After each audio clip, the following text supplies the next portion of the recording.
حضرت اقدس اشرف علی تھانوی رحمۃ اللہ علیہ فرماتے ہیں جب اہل تقویٰ کو صحبت و معیت کا حکم ہے تو پھر جو اہل تقویٰ نہیں وہ اس حکم کے بدرجہ اولا مخاطب ہوں گے۔ صحبت کی مثال، صحبت شعاع کی طرح ہے۔ سورج کی شعاعوں یعنی کرنوں سے جس طرح چیزیں کیڑے مکوڑے نظر آتے ہیں، اسی طرح صحبت کی شعاع جب دل پر پڑتی ہے تو باطن کے کیڑے مکوڑے نظر آتے ہیں، اپنی اصل تصویر اور حقیقت نظر آتی ہے، عیب کو دور کرنے کی فکر اور اس کے نقصانات سے بے قراری ہونے لگتی ہے۔ پھر سورج کی شعاع سے جس طرح ناپاک زمین خشک ہوتی ہے، اس کی بدبو ظاہر ہوتی ہے، زمین پاک ہو جاتی ہے، اسی طرح جب کسی مرد کامل کی نظر دل کی زمین پر پڑتی ہے تو دل کی زمین سے گناہوں کے اثرات، داغ دھبے دور ہونے لگتے ہیں اور دل کی زمین اخلاق ذمیمہ سے پاک ہونے لگتی ہے۔ صحبت پارس کی طرح ہے، پارس جو لوہے کو سونا بنا دیتا ہے، اسی طرح صحبت بد اخلاق کو با اخلاق، فاسق کو نیکوکار اور مومن کو متقی بنا دیتی ہے۔ بلکہ صحبت کے ساتھ طویل معیت ہو تو شیخ کے کمالات اس میں سرایت کر جاتے ہیں۔ علامہ ابن حجر رحمۃ اللہ علیہ فرماتے ہیں ان جلیسهم يندرج معهم في جميع ما يتفضل الله به عليهم اكراما له، کہ جن پر اللہ نے روحانی اور باطنی فضل کا معاملہ فرمایا اور کمالات باطن سے نوازا، وہ تمام چیزیں ان کے ساتھ بیٹھنے والوں میں سرایت کر دیتا ہے۔ صحبت کے فائدے، اہل نسبت اور اہل معرفت کی صحبت میں بیٹھنے سے چند فائدے حاصل ہوتے ہیں۔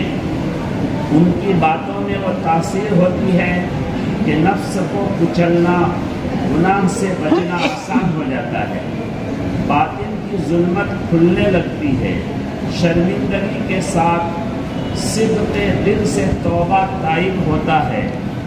جب اس کا نور باطن منتقل ہوتا ہے تو عبادات اور سنتوں پر عمل کا جذبہ ابھرتا ہے۔ ان کی پرکشش احوال جب نظر آتے ہیں تو بد اخلاقی سے بچنے کا شوق بڑھتا ہے۔ ان کی مشغول زندگی کو دیکھ کر فضول چیزوں سے بچ کر ذکر و شغل کا مزاج بنتا ہے۔ ان کے زہد و ورع، بے لوث زندگی کو دیکھ کر مال و دنیا کی مذمت دل میں آتی ہے۔ ان کے صبر و تحمل کو دیکھ کر انتقامی جذبہ کے بجائے درگزر کا مادہ پیدا ہوتا ہے۔ صحبت کے فائدے کم، صحبت کے فائدے، اس کی برکتوں اور ثمرات کا انکار ایک حقیقت کا انکار ہے۔ تاہم صحبت کے یہ انمول فائدے اس وقت حاصل ہوں گے جبکہ صحبت بھی ہو اور کچھ مدت ان کی معیت بھی حاصل ہو۔ ادنا درجہ کی صحبت سے یہ فوائد اور برکات ظاہر ہو جائیں ضروری نہیں۔ بقول شیخ سعدی، مٹی جب ایک مدت تک پھول کی پتی کے درمیان رہی تب اس میں خوشبو آئی، انڈا ایک خاص مدت تک مرغی کے پر کے درمیان رہا تب اس سے بچہ نکلا، مشک کا نافہ ایک خاص مدت تک ہرنی کے ناف میں رہا تب وہ مشک بنا۔ اسی طرح جب تک شیخ کی خدمت میں ایک عرصہ تک نہ رہے یہ خوبیاں کیسے منتقل ہوں گی؟ علامہ اقبال رحمۃ اللہ علیہ نے کیا خوب کہا، تمنا درد دل کی ہے تو کر خدمت فقیروں کی، نہیں ملتا یہ گوہر بادشاہوں کے خزینوں میں۔ علم حدیث میں یہ بات مسلم ہے کہ جو راوی جس شیخ کے پاس زیادہ مدت رہا ہو اصول حدیث میں اس راوی کی اہمیت بڑھ جاتی ہے۔ چنانچہ کہا جاتا ہے کہ فلاں کثیر الملازمت راوی ہے، گویا شاگرد ہو جانا، اخذ روایت کر لینا الگ بات ہے، اور اخذ روایت کے ساتھ شیخ کے ساتھ زیادہ رہنا اس کی شخصیت کو زیادہ نمایاں اور راجح بنا دیتا ہے۔ اسی طرح شیخ کے فیوز و برکات کے لیے صرف بیعت ہو جانا یا معمولی صحبت کافی نہیں، بلکہ ایک عرصہ تک رہنا ہوگا۔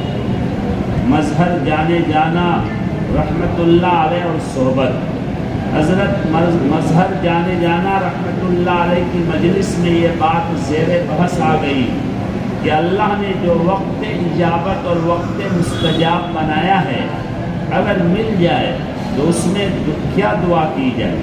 ہر ایک نے اپنے اپنے طور پر اپنی تمنا ظاہر کی کہ میں یہ دعا کروں گا۔